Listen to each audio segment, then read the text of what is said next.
এ কথা বলতে কোনো দ্বিধা নাই। এটা দিবালোকের মতো সত্য যে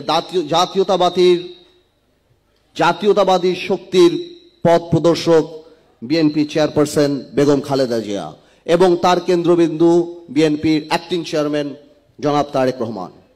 এবং কিছুদিন আগে বিএনপি যেই জনসমাবেশ করেছে সেখানে অ্যাক্টিং চেয়ারম্যান যখন তার বক্তৃতা আরম্ভ করেছে বলে যে প্রিয় বাংলাদেশ, আমি মনে করি সেটা বিএনপি জাতীয়তাবাদী শক্তির কেন্দ্রবিন্দু হিসেবে আমি মনে করি সেটা সমগ্র বাংলাদেশকে এক করার, যারাই মনে করেন যে এই সরকারের অধীনে নির্বাচন সম্ভব না, সেই এক করার একটা প্রয়াস ছিল।